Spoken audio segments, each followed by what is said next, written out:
We're very delighted to have Lucas Rappel with us tonight. He's at Brown University. He's going to present his new book called Assembling the Dinosaur, published by Harvard University Press. And copies of the book will be available after this talk for signing just around the corner there. I mean, purchasing and signing just around the corner there.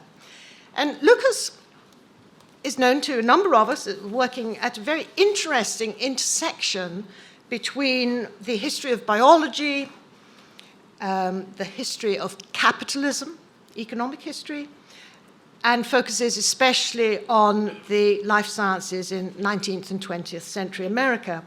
He is currently the David and Michelle Ebersman Assistant Professor of History at Brown University. And he's especially interested in evolution and development, as well as geology and paleontology, in addition to the history of museums, and of course the development of the business corporation that he actually teaches at the moment. You might like to know that he was educated at McGill University and then here at Harvard. He spent time in organismic and evolutionary biology, working on butterfly genomics in Naomi Percy's lab, at the same time as pursuing a PhD in the history of science over the way in the Science Center. So he has a master's degree from OEB, Organismic and Evolutionary Biology, as well as a PhD in the history of science.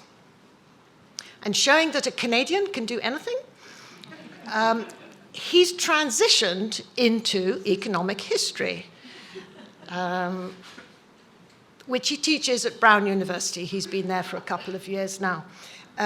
Quite a large part of his new book involves the effect of the dinosaur discoveries on the funding of museums and the responses from the wealthy business people who lived in the Gilded Age in American history, which is principally 1870s through to 1900 or so. And much of this story is in the book. I do recommend it. I had the privilege of reading it a while back when it was in manuscript, and I hope you'll have a wonderful time listening to him tonight. So could we please welcome Lucas Rappel.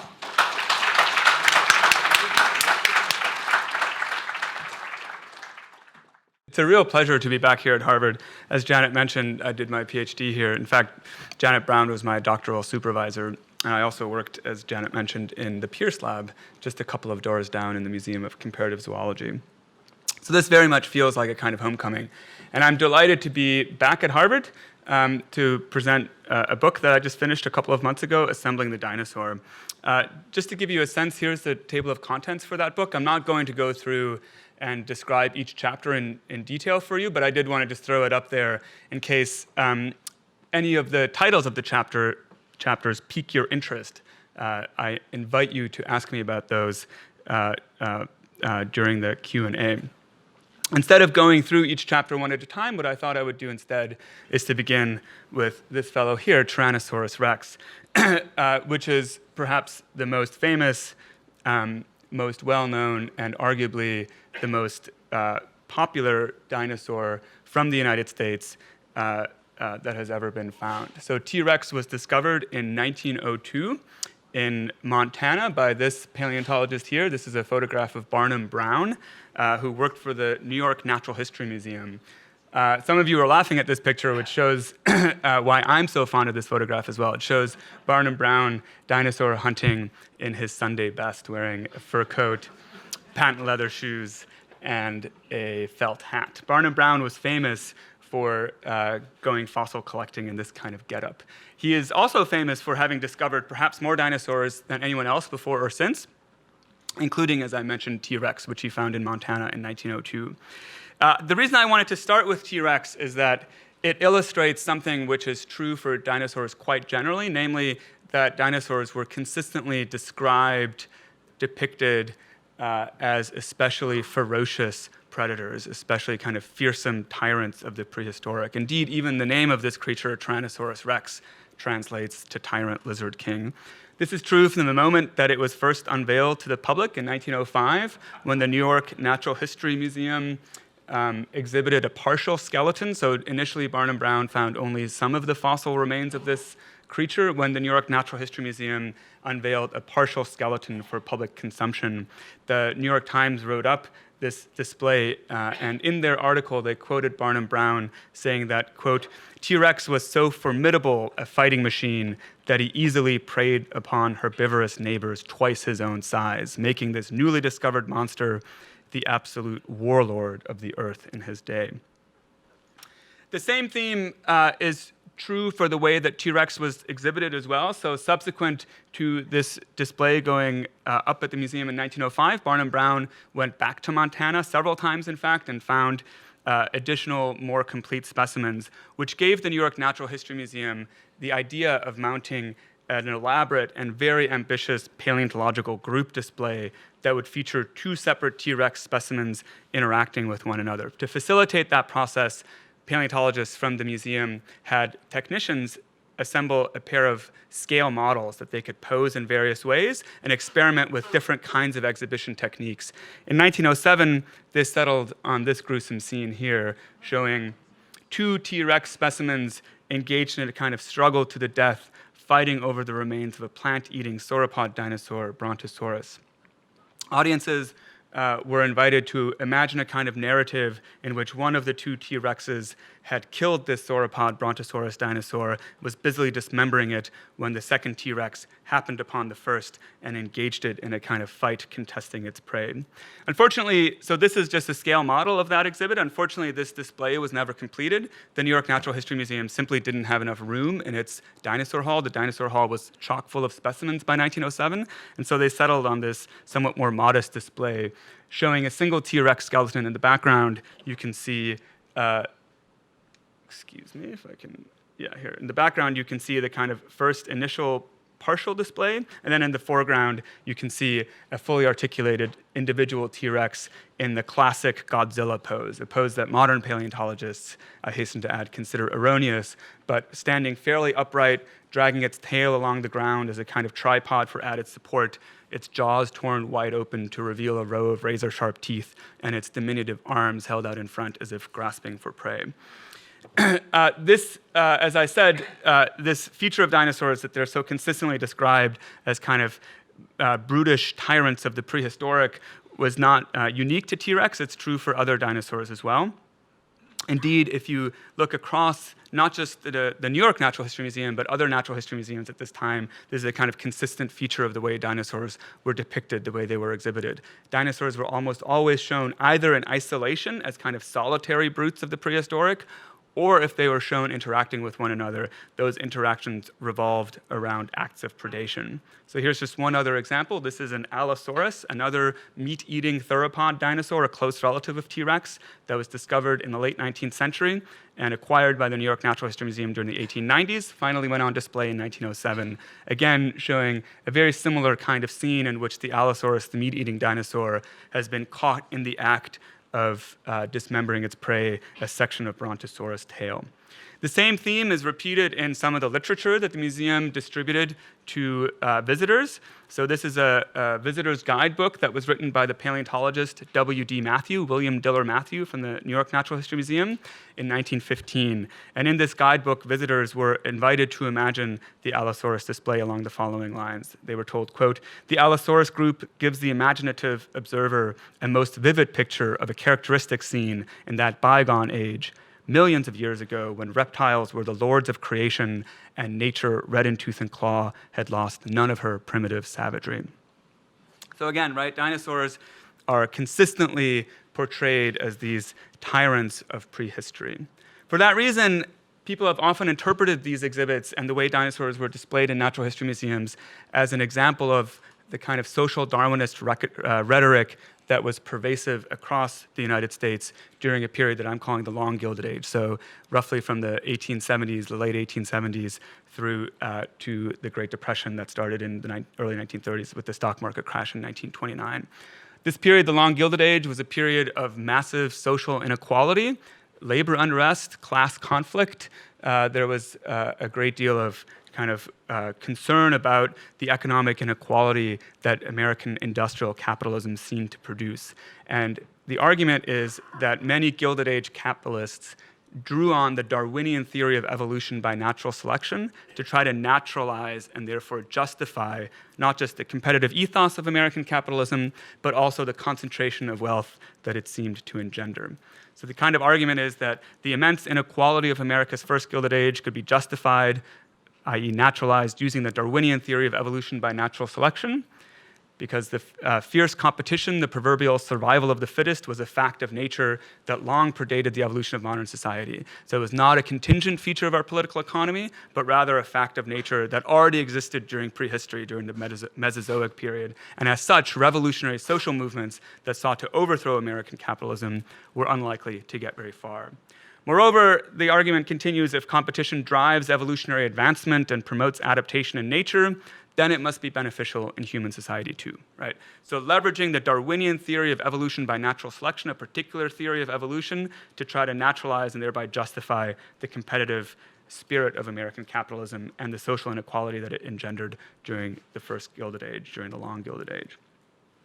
To give you just a single example of this is a quote from a book by W.J. Thomas Mitchell called The Last Dinosaur Book, in which Mitchell writes that the American Gilded Age, so often portrayed as the era of social Darwinism, economic survival of the fittest, and ruthless competition, is aptly summarized by the Darwinian icon of giant reptiles in a fight to the death.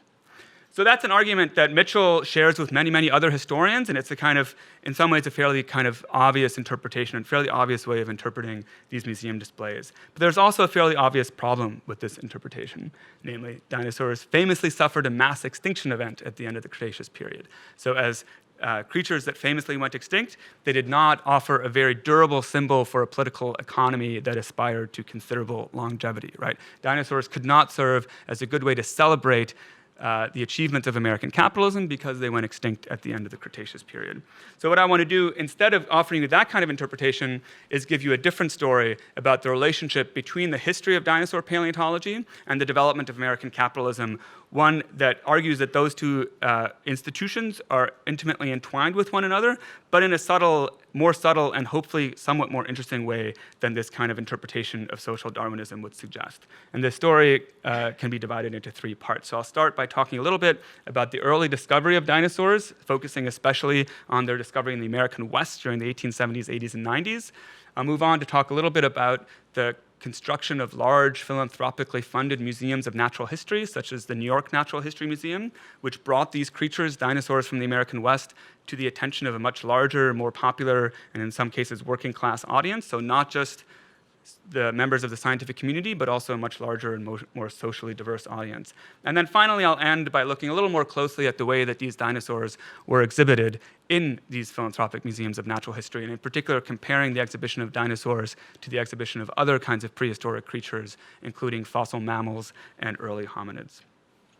Okay, so far I've been talking about the way dinosaurs were displayed and discovered in the American West during the late 19th and early 20th century. But as I'm sure many of you know, dinosaurs, in fact, were not initially discovered in the United States, but rather were discovered about 50 years earlier in the 1820s and 30s in the UK. So there's two British naturalists, Gideon Mantell and William Buckland, who between them described several new species of terrestrial reptiles in the 1820s and 30s.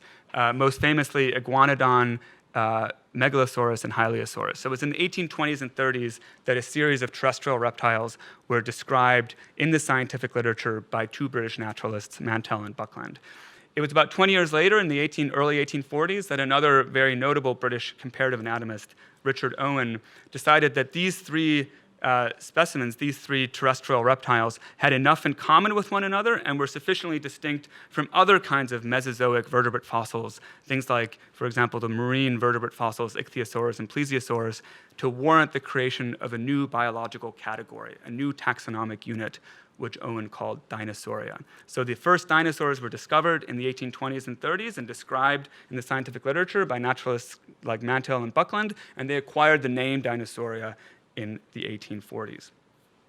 Here's just a picture to give you a sense of how people in the mid-19th century imagined these creatures. This is a series of sculptures that were created by the British artist Benjamin Waterhouse Hawkins for a kind of commercial amusement park based on the World's Fair that happened in London in the early 1850s.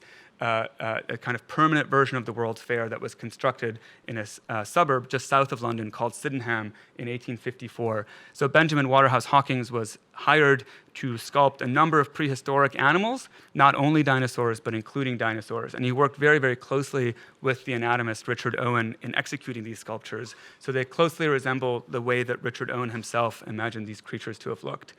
I show them to you now because, well, for one reason is that they still exist today. So these are photographs that I took when I made a pilgrimage to Sydenham a few years ago, and I encourage you to do the same. It's a wonderful place to go visit if you're interested in dinosaurs. But also just to illustrate how differently people in the mid-19th century, including naturalists like Richard Owen, imagined these creatures from the way that we do today. So when I say the word dinosaur, I imagine all of you think of something that's quite different from the way these creatures look. Richard Owen modeled his dinosaurs on pachyderms, creatures like the elephant, hippopotamus, rhinoceros, and so on, for interesting and complicated reasons that I can get into in the Q&A if you're interested, but resulting in a very different kind of creature than the ones that we usually imagine today when we hear the word dinosaur. That changed dramatically at the very end of the 1970s, largely as a result of some spectacular discoveries that were made in the 1870s and 1880s in the American West. So in the course of just a few years, there were many, many new quarries that were found in the American West that yielded literally tons of new fossil specimens, leading to the creation and naming of dozens and dozens of new species, including some of the most iconic dinosaurs of all time, creatures like Brontosaurus excelsus, which is sometimes but not always synonymized with Apatosaurus, Stegosaurus, very famous dinosaur shown here on your right, and Allosaurus, which I talked about a little bit earlier. These American dinosaurs quickly kind of took the scientific community by storm, making American paleontology kind of creating the United States, sort of cementing the place of the United States as a world center for the study of vertebrate paleontology. In particular, there were two American paleontologists that became quite well known through their study of dinosaurs in the late 19th century. Edward Drinker Cope, who worked in Philadelphia at the Philadelphia Academy of Natural Sciences, as well as Othniel Charles Marsh, who worked at the Peabody Museum of Natural History at Yale University. Interestingly, though, most of the fossil discoveries that caused the United States to become such an important place for the study of vertebrate paleontology were not themselves made by trained paleontologists like Cope and Marsh. Rather, for the most part, these discoveries were made by independent fossil hunters who had a financial interest in dinosaur bones. People like Arthur Lakes, who discovered an important dinosaur quarry in Morrison, Colorado. Arthur Lakes was a mining engineer and clergyman. Or Oramel Lucas, who discovered another dinosaur quarry in Canyon City, Colorado. Lucas was a school teacher. Or William Harlow Reed, who worked for the Union Pacific Railroad and found one of the richest and most productive dinosaur quarries that's ever been found at a place called Como Bluff, Wyoming. Reed, as I mentioned, worked for the Union Pacific Railroad. All of these people did not have a strong background in paleontology. Of the three, Arthur Lakes was the best educated, having studied some natural history as part of his kind of clerical education in the UK, in fact. Rather, all of them were more interested in the financial value of these dinosaurs. So they collected dinosaur fossils and brought them to the attention of scientists such as Edward Drinker Cope and Othniel Charles Marsh as a kind of financial transaction. So they sold these dinosaurs to paleontologists. This was part of a larger movement that was going on in the American interior in the mid-19th century. So the second half of the 19th century was a period of intense westward expansion in which white settlers colonized the interior of the United States, displacing Native American tribes as they went along the way, largely in search of material wealth. So the interior of the United States was undergoing an economic boom. There was a kind of extractive economy that was growing very, very quickly. In the Rocky Mountain region in particular, a kind of mineral industry was developing very quickly. So people like these dinosaur hunters were moving to the interior of the country, moving to the Rocky Mountain West, largely in search of material mineral wealth. So looking at the land as a place where one could make money by finding valuable, scarce natural resources like gold, silver, coal, copper, tin, and so on and so forth. And some of them along the way found dinosaur bones, which they treated in much the same way as they would treat any other sort of scarce natural resource, selling them to the highest bidder. Only in this case, it was members of the scientific community. Okay, so I want to move on now. I've been talking a little bit about the way that early discoveries of dinosaurs in the late 19th century were connected to the growth of an extractive economy in the American interior, and I want to continue that conversation and look a little bit at how this eventually led also to the construction of philanthropic museums of natural history in urban centers like New York. And it was in these kinds of institutions that dinosaurs came to the attention not only of learned naturalists, but also to the attention of a much broader and more popular audience. So the growth of this extractive economy in the American interior was part of a much larger trend in 19th century America, kind of economic explosion that took place across the United States during the 19th century due to a kind of larger process of industrialization. So this is just a chart to kind of give you a sense of the explosive economic growth that took place throughout the 19th century, but in particular in the second half of the 19th century, in the years after the Civil War. You can see that economic expansion nearly approximated exponential growth. So there was an absolutely staggering amount of economic growth in the second half, last third especially of the 19th century. However, wages did not have the same kind of trajectory. So while the economy was growing extremely rapidly, for most of the 19th century, the wages of working people remained stagnant, and there's even some moments where they entered brief periods of decline. It's really not until the beginning of the 20th century, and in particular after the entry of the United States into the First World War, where there was a labor shortage in the United States, that wages really started to increase.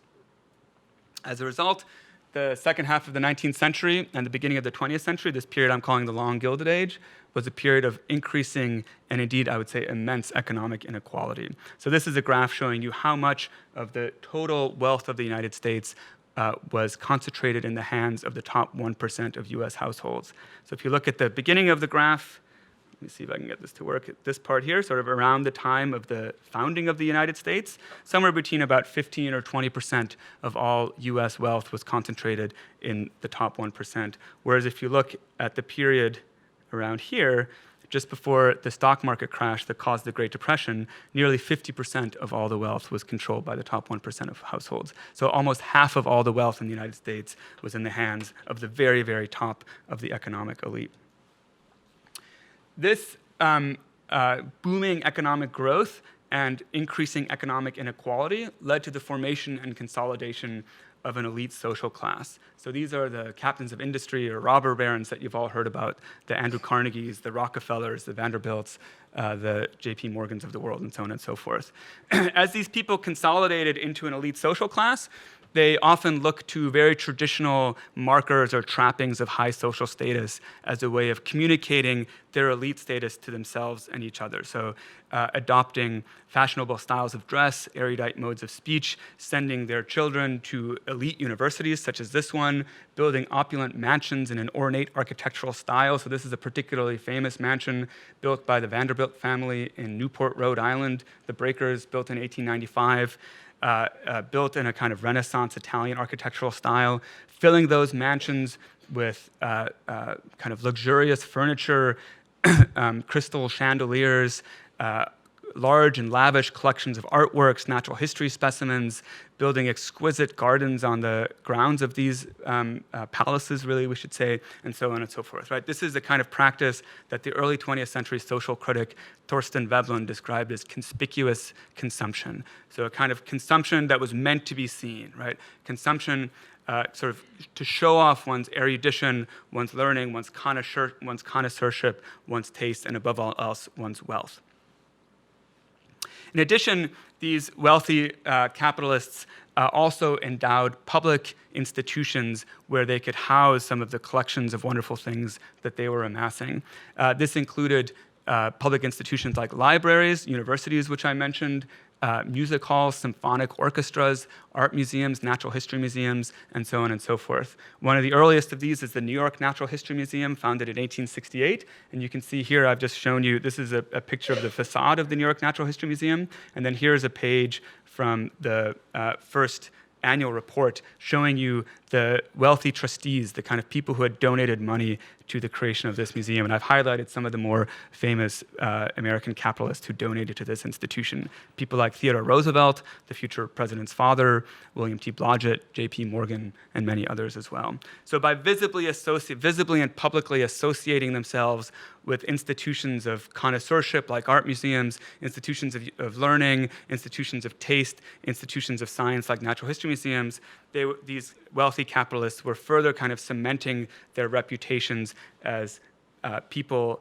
of high-minded ideals, people who had a great deal of wealth, people who had a great deal of social prestige. In addition, however, of course, they were also showing off the fact that they had that they were generous people, right? That they cared about municipal generosity, that they wanted to advertise their Republican virtues. This was especially important because, as I mentioned, right, the second half of the 19th century was a period of growing economic inequality, which led to a great deal of kind of social unrest, right? Working people who saw their wages stagnate and at times even decline were facing absolutely abhorrent working conditions. Life in the factories was hard. Days were long. It was dangerous work, it was difficult, backbreaking work, and it was not well-remunerated work. This led to a formation not just of an elite social class, right, as I've been talking about, but also a kind of coherent and self-conscious working class, forming unions and other kind of labor organizations, often going on strike. This slide shows you a series of illustrations from Harper's Magazine, showing you the kind of violence that broke out at the Homestead Works, as a kind of steel mill that was owned by the Carnegie Steel Company in 1892. Right, so strikes that could be remarkably violent and bloody. Just to give you a couple of statistics, between 1881 and 1905, there were over 36,000 strikes. And between 1877 and 1903, this is in the United States alone, between 1877 and 1903, the US National Guard, so the US military, was mobilized over 300 times to take care of so-called labor trouble. So there was a real sense of kind of revolutionary uprising that was in the air. And this created moral panic among the social and financial elite, who worried that there was a possibility of a new civil war that might be brewing over wage rather than slave labor. And they responded to these events, to this social turmoil, by becoming avid philanthropists. So Andrew Carnegie is perhaps the most famous example of this. Carnegie was not just an avid philanthropist, but he was also he wrote explicitly and at great length about his own motivations for engaging in philanthropy. The way he put it was that philanthropy represents, quote, the true antidote for the temporary unequal distribution of wealth, the reconciliation of the rich and the poor, a reign of harmony, another ideal differing indeed from that of the communist and requiring only the further evolution of existing conditions, not the total overthrow of our civilization, right? So faced with the prospect of revolutionary labor movements, and incendiary labor leaders, anarchist immigrants coming from Europe who were threatening to bring the industrial economy to its knees, wealthy capitalists like Andrew Carnegie sought to kind of show that through their philanthropic bequests, American capitalism could produce genuine public goods in addition to profits, right? That capitalism through philanthropy could be made to work for the good of all in society, not just the wealthy few, right? So Carnegie adopted a kind of evolutionary rhetoric in which philanthropy represented the kind of evolutionary apex of American capitalism, no longer just concentrating wealth at the top of the social hierarchy, but making the kind of fruits of American capitalism, the achievements of American civilization, accessible to all parts of society. As I said, this led to a kind of boom in the construction of philanthropic institutions, public institutions of various kinds, including natural history museums, of which the three most famous and important, arguably, are a natural history museum in Chicago called the Field Museum of Natural History, because Marshall Field, the department store magnate, donated $1 million towards its construction in the early 1890s. The Carnegie Museum in Pittsburgh, funded by Andrew Carnegie, and as I mentioned earlier, the New York Natural History Museum, the American Museum of Natural History in New York, which was funded, among other people, by J.P. Morgan. For this argument that these wealthy philanthropists wanted to make, for this argument to be convincing, it was important to bring large and socially diverse audiences into the institution's exhibition halls, right? So in order for it to make sense for someone like Carnegie to say that philanthropy showed that American capitalism could work for the benefit of all in society, not just the wealthy few, the philanthropic institutions, these museums, had to be made attractive and accessible to working people, not just to their wealthy benefactors. And it quickly emerged that dinosaur paleontology was the best way to do so. So dinosaurs were not just scientifically prestigious, they were seen to be distinctly American, right? So if you remember the pictures I showed you earlier of European dinosaurs, American dinosaurs were widely seen to be larger, more abundant, more imposing than European dinosaurs, so they kind of helped to play up well-worn themes of American exceptionalism. And as you can see here, this is a picture of the New York Natural History Museum's Dinosaur Hall. They also made for clearly spectacular museum displays, right? So audiences numbering in the hundreds of thousands streamed into these natural history museums to see these spectacular objects on display. Okay, I want to end now in the last 15 minutes or so that I have left by looking a little more closely at the way that these objects, these organisms, these creatures were put on display in philanthropic museums of natural history, such as the one in New York. So you've already seen this picture. This is the scale model of T-Rex at the New York Natural History Museum that was never completed, but was contemplated in 1907. There's many, many other examples. Yeah, exactly, that's right, he knows. There's many other examples like this. So this is a painting by the celebrated dinosaur painter Charles Knight, executed in 1897. These are another pair of meat-eating dinosaurs, Dryptosaurs. At the time they were called Lelaps aquilinguus, that was commissioned by J.P. Morgan, and it still hangs in the New York Natural History Museum today. Here's another example. This is slightly later, again by the same artist, by Charles Knight, commissioned for the Field Museum of Natural History in Chicago, went on display in 1907. One of the most iconic depictions of dinosaurs that still kind of is famous today, is showing a kind of epic standoff between two titans of the prehistoric, Triceratops versus Tyrannosaurus rex, right? So it's exhibits like these that I mentioned earlier, which are often interpreted through this lens of kind of social Darwinism. The story I've tried to tell today is a little bit different in the sense that the wealthy capitalists, the philanthropists who funded these institutions, who paid for the construction of these exhibits, right? It was J.P. Morgan himself who commissioned this painting from Charles Knight. This painting was hung in the Field Museum of Natural History. These people did not want to be seen as cold-blooded, kind of fearsome predators, right? They wanted to be seen rather as kind of generous benefactors of science, as people of high taste, people who loved learning, people who sought to kind of create these august institutions of art, learning, and science to give back to a broader community. Moreover, this was a time in which wealthy capitalists like Andrew Carnegie or J.P. Morgan did not want to celebrate the importance of competition in the American political economy. So as I said before, the late 19th century was a period of growing social inequality. It was also a period of market consolidation. So just to give you a single statistic, between 1895 and 1904, about 1,800 industrial enterprises were consolidated into just 157 corporately organized firms, nearly half of which enjoyed more than 70% market share. So this was a period in which many, many kind of small, independent sole proprietorships and partnerships were gobbled up by large corporate behemoths that were consolidated into large corporations, many of which had such great market shares that they essentially dominated an entire sector of the industrial economy. This is monopoly capitalism, not competitive capitalism, right? As you can imagine, these kind of monopolistic business practices in which a single corporation could dominate an entire sector of the industrial economy. Standard Oil, I think, at the height of its powers, had something like 85% market share. These kinds of business practices were enormously controversial, especially among rural populations who found themselves on the receiving end of the bureaucratic machine and formed a political movement, the People's Party or populist movement, to stand up to the financial power of moneyed and corporate elites in the industrial Northeast.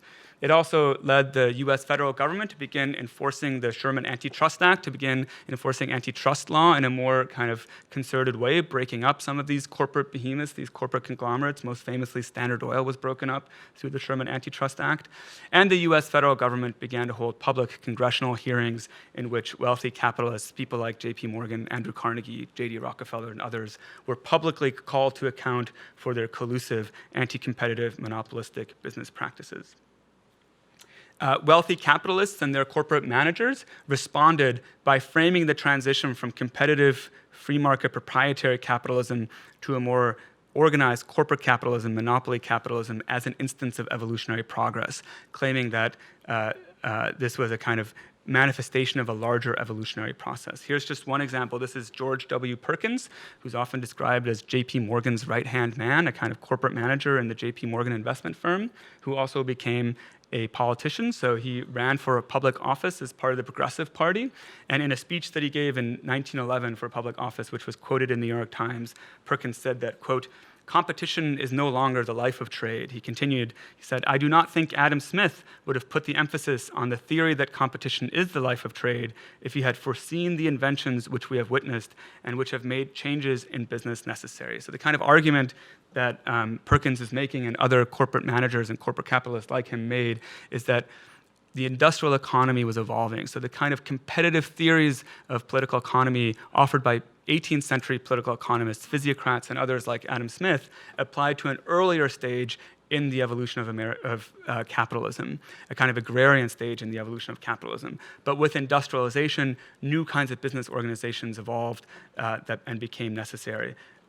Business organizations that did not seek to compete with one another, but rather that sought to kind of manage entire sectors of the industrial economy from the top down.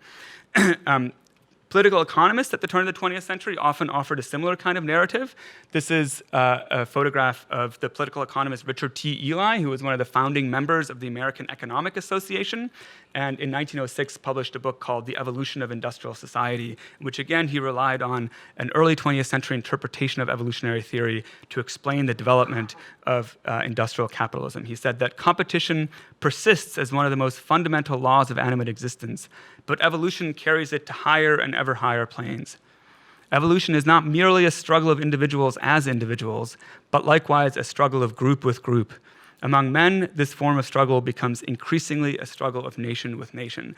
So what Ely is doing here is he's echoing a kind of theory of evolution that was popular among biologists, paleontologists, geologists at the turn of the 20th century that saw a kind of teleological progress in the history of life on Earth in which small, independent organisms increasingly came together to form functionally integrated wholes. So think about kind of standard narrative of the evolution of life on Earth, right? You have single-celled organisms that eventually evolve a kind of communal life history where they form multicellular metazoan organisms, right?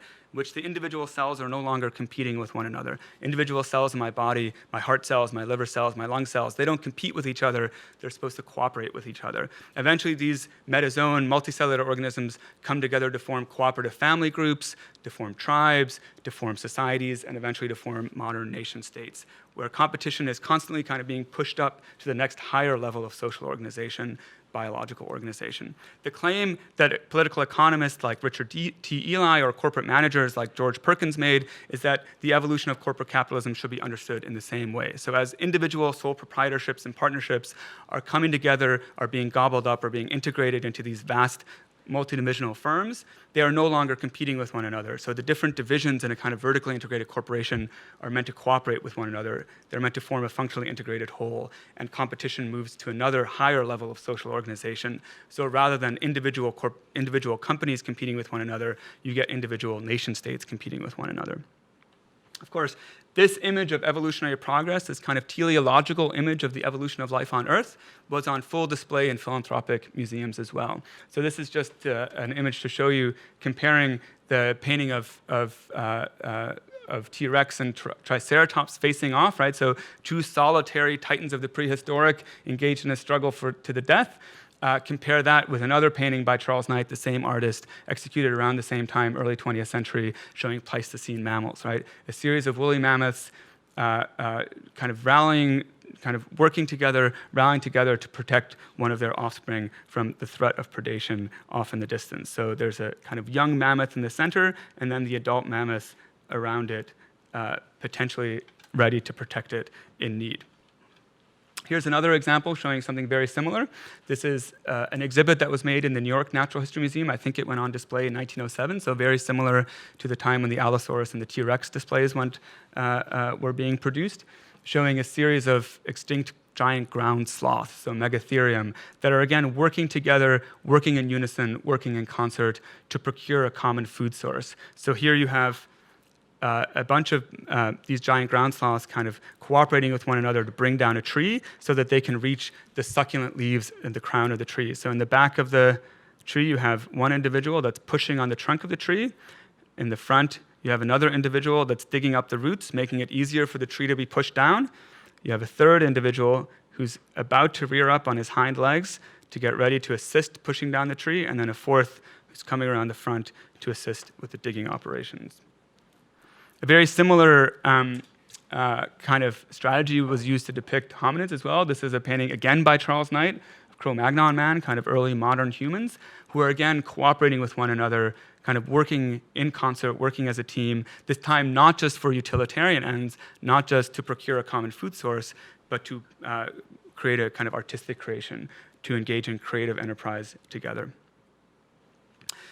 That story is reflected in the exhibit guides that I quoted from earlier as well. So this is the way that W. Matthew describes the evolution of dinosaurs and their extinction and replacement by mammals. He tells visitors that dinosaurs were, quote, the dominant land animals of their time. Their sway endured for a long era, but they became extinct through a combination of causes, including the great changes in physical condition at the end of the Cretaceous period, and the development of mammals and birds more intelligent, more active, and better adapted to the new conditions of life, right? So the idea here is that it's the extinction of dinosaurs that opened the ecological space that allowed another higher, more advanced, more cooperative group of organisms to evolve, eventually making way for the evolution of human beings such as ourselves. And the idea is that exactly the same kind of narrative, the same sort of structural narrative was being applied to naturalize the way that corporate managers and corporate capitalists wanted people to understand the evolution of American capitalism as well. So just to summarize, the idea is that at the museum, dinosaurs were indeed consistently depicted as ferocious tyrants who ruled over a world that was red in tooth and claw. But that did not make them a straightforward or a fitting symbol for American capitalism. After all, dinosaurs not only went extinct, but wealthy philanthropists, the people who funded the museums in which these displays were put on, which these organisms were put on display, these wealthy capitalists hardly sought to compare themselves to cold-blooded tyrants from the prehistoric. Instead, rather than using dinosaurs to justify the competitive ethos of capitalism, museums instead inserted them into a teleological narrative of evolutionary progress of the same sort that was also used to explain the evolution of America's political economy from cutthroat individualism to a more managed marketplace dominated by large, vertically integrated corporate firms. Thank you very much.